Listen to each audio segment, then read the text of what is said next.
반갑습니다. 제목이 좀 특이하죠? 굉장히 특이하게 한번 잡아봤습니다. 눈 뜬다고 하면서 코 베이고 있는 영적 현실. 사실 왜 이런 제목을 갖게 되었는지에 대해서는 이제 설교 말미에서 좀 밝혀지게 될 것 같습니다. 오늘 우리가 읽은 본문을 이해하기 위해서는 이제 이 성경의 배경을 좀 이해하셔야 합니다. 이스라엘 백성은 광야에서 굉장히 기적적인 수단으로서 양식을 해결하고 있었습니다. 그것은 하늘에서 내리는 양식, 만나를 통해서 공급을 받고 있었던 것입니다. 그런데 이스라엘 백성 가운데서는 외국인들이 포함되어 있었던 것 같습니다. 민수기 11장 4절에서 그 외국인들이 음식에 욕심을 품고 불평했다고 합니다. 즉 만나는 더 이상 질려서 먹을 수가 없다는 것이죠. 이집트에서 먹던 고기, 그리고 생선, 오이, 수박, 부추, 마늘 등 이런 것들을 먹고 싶다면서 불평을 하게 됩니다. 그리고 이 불평은 이스라엘 전체에 퍼지게 됩니다. 그리고 모세는 우연스럽게 장막에서 가족들이 모여서 울고 있는 장면을 경험하게 돼요. 얼마나 민망합니까? 고기 먹고 싶다고 가족들이 모여서 울고 있는 모습에 모세의 마음은 굉장히 아파했던 것 같습니다. 그래서 민수기 11장 11에서 12절을 보면 모세의 마음이 얼마나 아팠는지에 대해서 알 수 있는데요. 한번 제가 읽어드리도록 하겠습니다. 모세가 여호와께 여짜오되 어찌하여 주께서 종을 괴롭게 하시나이까? 어찌하여 내게 주의 목전에서 은혜를 잊게 하시고 이 모든 백성을 내게 맡기사 내가 그 짐을 지게 하시나이까? 이 모든 백성을 내가 배웠나이까? 내가 그들을 낳았나이까? 어찌 주께서 내게 양육하는 아버지가 젖먹는 아이를 품듯 그들을 품에 품고 주께서 그들의 열조에게 맹세하신 땅으로 가라 하시나이까? 모세가 가지고 있던 부담은 굉장히 엄청났던 것 같습니다. 이에 하나님께서는 이 모세에게 몰린 부담감을 해소시키기 위해서 장로 70명을 불러오게 하십니다. 그것은 그들에게 하나님의 영을 주어서 백성들을 다스리게 하시려는 것이었습니다. 이게 사실 오늘 우리가 읽은 본문의 배경입니다. 모세는 하나님께서 명령하신 대로 장로 70명을 회막 앞으로 불러 모으게 됩니다. 그리고 하나님께서는 그들에게 하나님의 영을 나누어 주게 됩니다. 그들은 하나님의 영을 받자마자 예언을 하게 되었다고 합니다. 그런데 이 모세의 부름을 거절한 사람 2명이 존재하게 됩니다. 엘닷과 메닷이라는 사람이었습니다. 그들은 모세의 부름을 거절하고 자신이 있는 곳에서 움직이지 않았습니다. 그런데 놀랍게도 그런 그들에게도 하나님의 영이 임하게 되었고 예언을 하게 된 것입니다. 모세의 추종자들은 모세에게 이 사실을 알리고 그들이 예언하지 못하게 하자고 모세에게 말하게 됩니다. 그들이 모세의 건의를 무시하였기 때문이죠. 그런데 모세의 반응은 추종자들과 달랐습니다. 모세는 오히려 장로들 뿐만 아니라 백성들 모두가 예언하였으면 좋겠다라고 말하게 됩니다. 사실상 모세는 자신을 거절하는 사람들까지도 견제 대신에 사랑으로 품어주게 된 것입니다. 이스라엘이라는 민족이 40년이라는 세월 동안 광야에서 흩어지지 않고 버틸 수 있었던 것이 이런 모세의 사랑에 있었다는 것입니다. 이집트에서 모세를 통해서 보여준 어떠한 기적보다 놀라운 일은 사실은 이스라엘 백성이 40년 동안 흩어지지 않게 만든 모세의 사랑이 있었다는 것입니다. 뿐만 아니라 민수기 12장에 보면 아론과 미리암이 모세를 대적하게 됩니다. 그들은 모세의 가족입니다. 그럼에도 불구하고 대적했던 이유는 모세가 구스 여인과 결혼을 했다는 이유 때문입니다. 이스라엘은 이방 사람들과의 결혼을 굉장히 죄악시했습니다. 이스라엘의 가장 큰 조상인 아브람 역시도 자기 독자 이삭을 결혼시킬 때에 이방 여인과 결혼시키지 않았습니다. 자기 본가 친척 집으로 종을 보내서 그 여자를 데리고 오게 했습니다. 즉 이방 여인과의 결혼 자체를 하지 않도록 하는 게 사실 이스라엘 백성들의 전통이죠. 그런데 모세는 구스 여인, 그것도 피부가 검은 여인과 결혼을 한 것입니다. 분명 아론과 미리암의 주장은 맞는 부분이 있을 것입니다.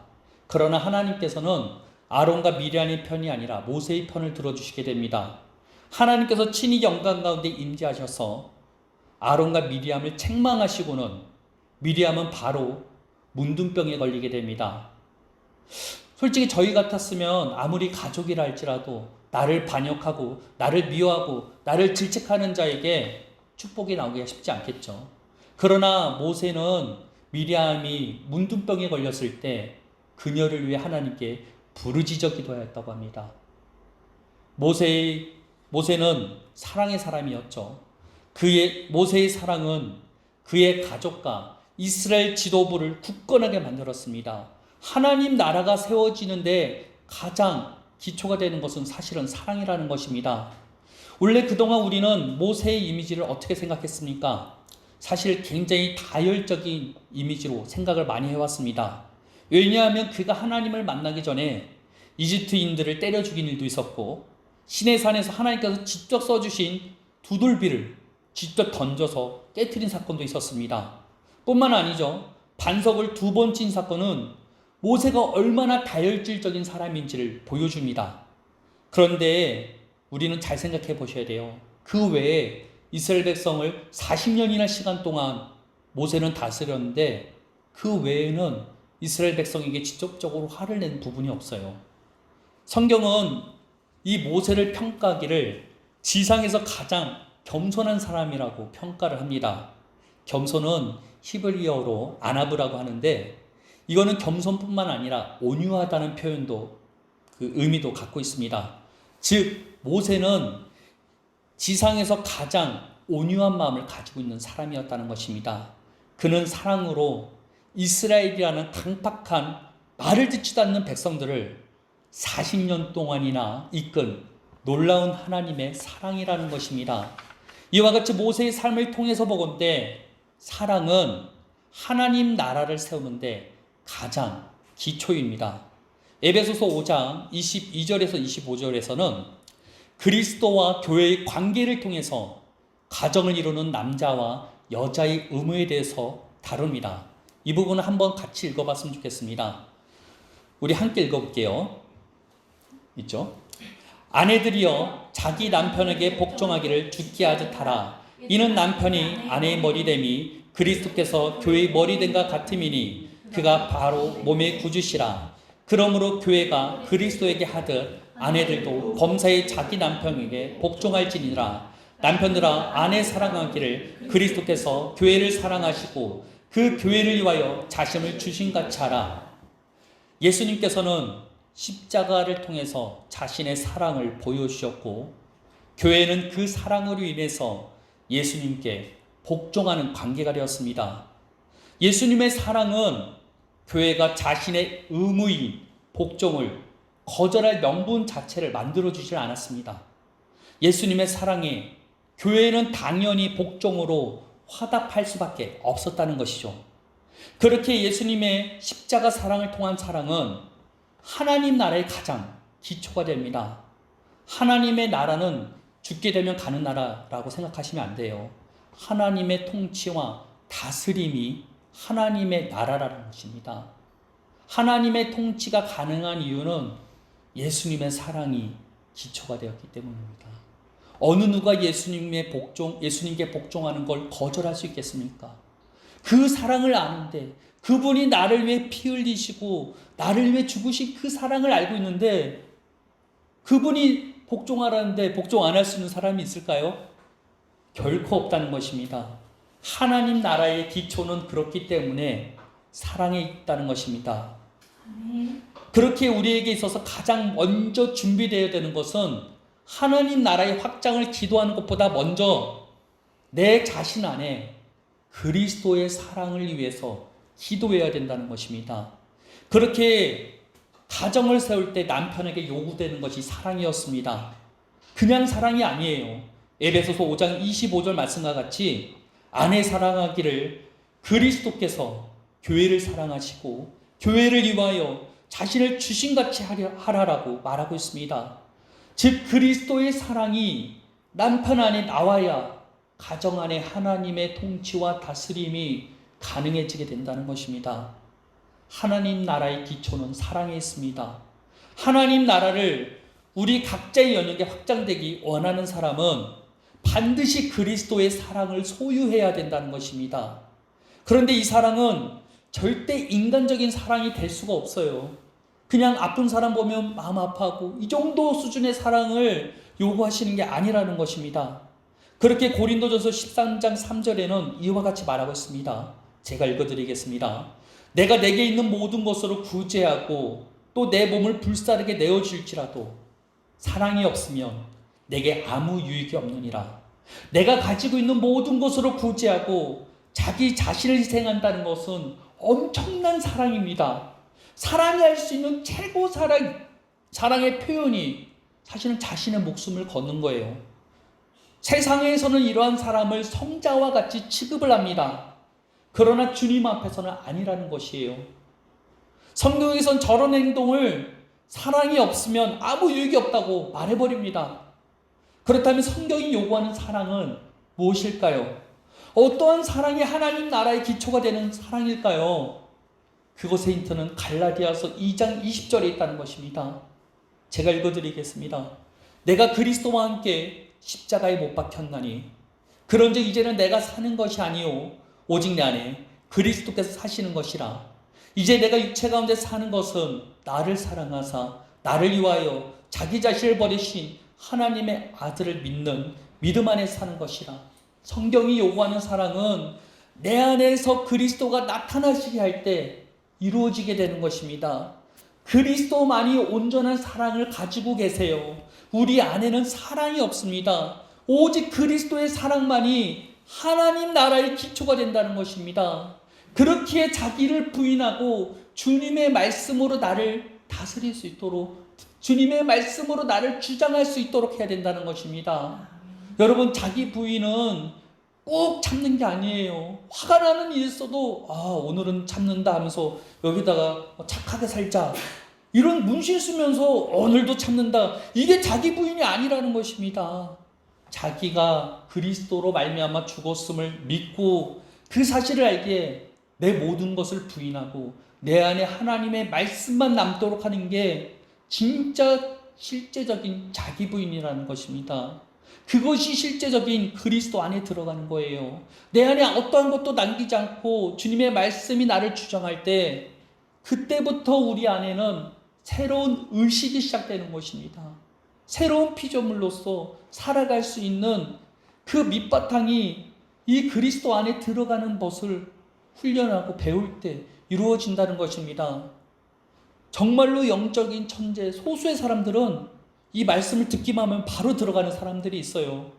그러나 대부분의 사람들은 정말로 그렇게 쉽게 들어갈 수가 없습니다. 하나님의 말씀을 계속해서 묵상하고 선포하고 자기를 부인하고 자기를 비우고 자기 자신을 거절하면서 내 안에 그리스도만이 남기를 간절히 소망하는 마음으로 주님의 말씀을 내 입술에서 떠나지 않게 할 때 주님의 말씀이 나를 주장하기 시작하는 것입니다. 그럴 때 내 안에 계신 그리스도께서 드러날 때 그 사랑이 나를 지배하고 그 사랑이 하나님 나라의 기초가 된다는 것입니다. 저는 여러분들이 이것을 경험해 봤으면 좋겠어요. 이것은 정말로 어려운 게 아닙니다. 나를 부인하고 주님의 말씀이 나를 주장할 때까지 계속 말하면 됩니다. 성경의 많은 말씀들을 암송하고 있지 않아도 돼요. 하나님의 자녀됨과 관계된 그 말씀을 주야로 내 입술 가운데 말할 때 여러분, 그 말씀이 여러분을 주장하게 될 것입니다.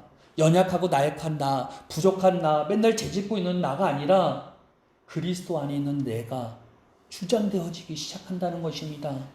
이거는 지식적으로 들어도 아무 의미가 없습니다. 행동하지 않으면 절대 체험할 수 없다는 거예요. 꼭 이것을 경험해 보셨으면 좋겠습니다. 영적인 천재, 소수의 사람들만 이것은 어떻게 보면 체험적으로 쉽게 들어갔어요. 그러나 우리는 그러한 영적인 천재는 아닌 것 같아요. 하나님의 말씀을 말하시기 바랍니다. 그 말씀이 나를 주장할 때까지. 그럴 때 여러분 가운데 하나님의 놀라운 그 은혜, 정말로 그리스도 안에 들어간다는 것이 무엇인지, 그동안 나의 신앙생활이 얼마나 잘못 가고 있었는지를 깨닫게 될 것입니다. 사실 이 설교를 하기 전 과정을 좀 나눠야겠다는 감동이 있었습니다. 월요일 저녁에 제 안에 갑자기 한 책에 대한 관심이 막 올라오기 시작했어요. 그 책은 닉 존의 횃불과 검이라는 책이었습니다. 사실 이 관심이 그냥 단순한 내 생각이 아닌 것 같아요. 하나님이 주시는 마음인 것 같아요. 그래서 순종하는 마음으로 월요일 저녁부터 화요일 아침까지 이걸 읽게 됐어요. 그런데 제 안에 딱 한 부분이 들어온 게 있었습니다. 그것은 그 릭 조이너가 환상 가운데 만났던 한 소녀였어요. 그 소녀는 뭐 12살 정도 되는 정말 어린 아이였지만 굉장히 영적인 군사였습니다. 악의 무리가 시냇 물가를 둘러싸고 있는데 그 시냇가에 있는 주님의 생명의 공급을 받기 위해서 그 악의 군대를 뚫고 들어간 아이였다는 것입니다. 닉 조이너가 너무 궁금해서 어떻게 저 많은 군대들을 뚫고 왔냐라는 질문을 하게 됩니다. 그에 이런 대답을 하는데요. 그 아이는 비웃음이라는 부대를 뚫고 이 시냇가에 도착했다고 합니다. 그런데 이 아이에게는 어렸을 때부터 이 아이를 양육했던 어머니가 있었습니다. 이런 영적인 군사를 훈련시킬 정도면 굉장히 신앙이 좋았던 어머니였겠죠. 그러나 비웃음의 부대를 통과하는 과정 가운데 이 어머니는 그 딸과 다르게 돌아섰다고 합니다. 사람들의 그런 사람들 앞에서의 체면이 걸렸던 것이죠. 그리고 놀랍게도 그 어머니는 포로가 될 뿐만 아니라 그 비웃음의 부대와 함께 이 소녀를 공격했다는 것입니다. 사실 이 내용을 읽을 때 제 안에 좀 충격으로 다가왔어요. 오늘날 예수 믿는다고 하는 사람들이 교회 다니고 정말 하나님의 인도함을 받는다고 하면서도 자기도 모르게 악한 군대의 무리들과 함께 똑같이 나쁜 짓을 하고 있는 것은 아닌가. 그리고 그동안 저희의 신앙을 좀 돌이켜 보았을 때 제 모습이 그 모습이 아니었나. 정말로 예수님을 믿는다고 말하면서 판단과 정죄로서 다른 사람을 공격하고 그걸 겉으로 드러내지 않아도 내 마음으로 쏟아내고 있지 않았나. 나는 하나님의 자녀라고 말하지만 악의 군대에 포함되어 있지 않았나라는 스스로를 살펴보게 되었다는 것입니다. 지금의 나라 할지라도 내 마음이 한순간에 빼앗기게 되면 나도 모르게 악의 군대에 편입될 수 있겠구나.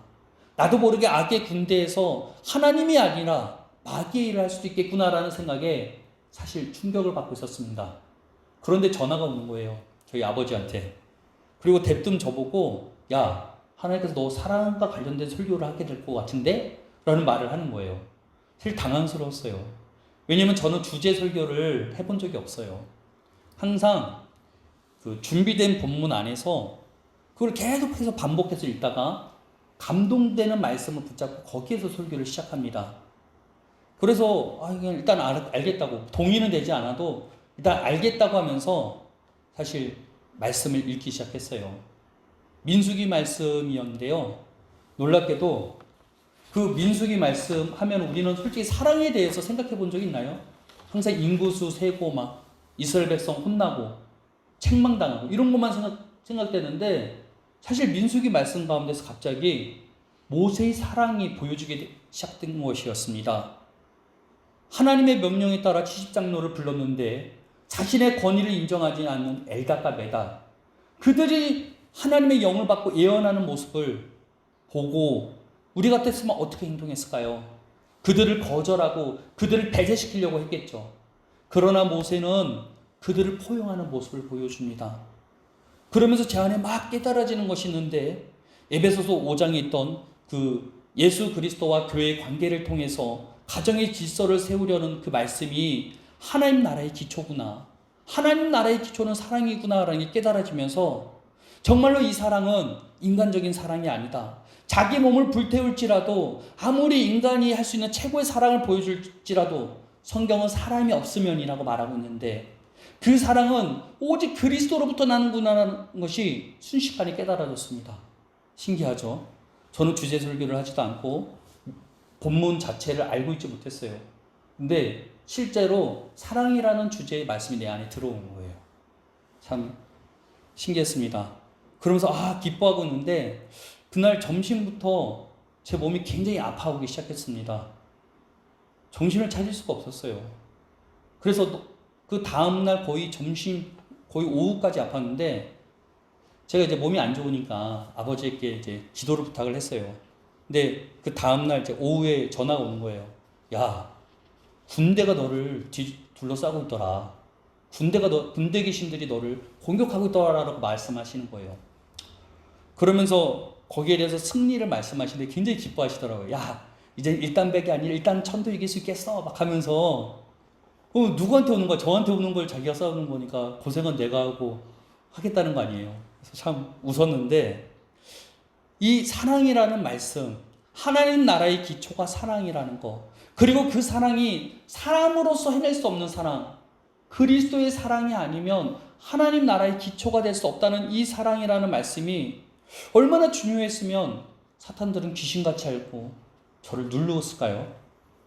그래서 그 말씀을 붙잡고 사실은 굉장히 애통하는 마음으로 오늘 이 설교를 하러 왔어요. 그런데 제 안에 깨달아지는 것은 사람들이 그리스도 안에 들어가는 방법을 모르고 사랑의 지배를 받고 있지 않으면서도 많은 신앙인들은 자기 열심으로 하나님 앞에 나아가다가 포로로 붙잡혀 있다는 것이 깨달아졌습니다. 자기도 모르게 악의 군대에 들어가서 서로 싸우던가 하나님의 사람들을 공격하고 있다는 것이 깨달아졌다는 것입니다. 그리고 예수님을 나름 진작에 믿고 있다고 하면서도 자기는 포로이자 어떻게 하면 자기도 모르게 그 군대에 들어가 있다는 것에 굉장히 경악스러워했습니다. 우리의 현실이 사실은 여기에 있다는 것이에요. 우리가 그리스도 안에 들어가는 방법을 모른다면, 사랑의 지배를 받는 방법을 모른다면 우리도 충분히 악의 군대에서 나도 모르게 서로 싸우고 그리고 하나님의 사람들을 대적할 수밖에 없다는 것입니다. 오늘날 유튜브에서는 정말로 많은 뜨는 목회자들이 막 나오죠. 근데 그들의 특징이 뭔지 아세요? 판단하는 자들이라는 거예요. 그리고 그들의 특징은 서로 싸우기를 멈추질 않는다는 것입니다. 세상을 질책했던 그 책망이 서로가 서로에게 질책되어지고, 그리고 많은 사람들은 거기에 오염되어서 서로 싸우기 시작하고 있다는 것입니다. 여러분, 가장 앞서가는 목회자들이 이와 같이 행동하고 있어요. 그 말은 자기도 모르게 그리스도 안에 들어가는 방법을 모르니까 악의 군대의 편에서 서로가 서로를 물어뜯고 죽이고 있다는 게 현실이라는 것입니다. 사랑은 하나님 나라의 기초가 되지만 우리 스스로를 분별할 수 있는 측량 도구입니다. 당연히 인간적인 사랑은 생각지도 않아야 돼요. 오직 내가 죽고 그리스도만이 드러날 때 그 안에서 사랑이 나오게 됩니다. 내 안에 그 사랑이 있는지 그 사랑이 없는지를 빨리 확인하고 돌이켜야 된다는 것입니다. 그 때문일까요? 박정순 목사님은 천국 지옥 간증에서 예수님께서 사람들을 심판하실 때 사랑을 통해서 심판하셨다고 생각합니다. 그게 참 일리가 있어요. 내 안에 사랑이 있느냐 없느냐로 심판하시는 그 예수님의 모습을 상상해 보셔야 된다는 것입니다. 여러분 안에 사랑이 있으십니까?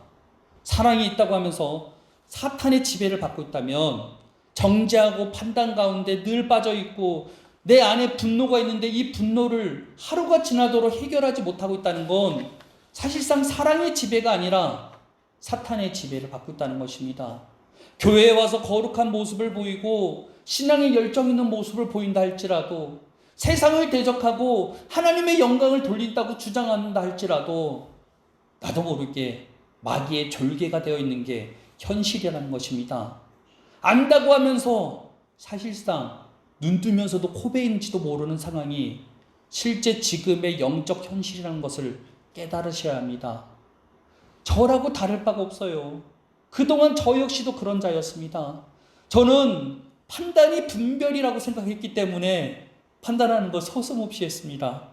제가 심판자의 위치에 앉아서 심판했습니다. 그런데 그것이 잘못인지 몰랐어요. 내 탓이 아니라 남 탓이라 생각했습니다. 그런데 내 상태를 알고 보니 스스로 알고 있다고 하면서도 알지 못하고 본다고 하지만 보지 못했던 상태였다는 것입니다. 스스로 눈 뜨고 있다고 하나 고배이고 있는 건지도 모르고 잘난 줄 알고 살았던 게 바로 저였다는 것입니다. 여러분, 자기를 부인하셔야 합니다. 왜냐하면 이미 그리스도께서 십자가와 함께 내가 죽었기 때문입니다. 죽은 나를 왜 더 이상 붙잡습니까? 그 사실을 믿고 나를 부인하고 주님의 말씀이 내 안에서 드러날 수 있도록 그분의 사랑이 나를 지배할 수 있도록 해야 된다는 것입니다. 그럴 때 우리는 어둠 가운데 우리의 영적인 눈이 뜨여지게 될 것입니다.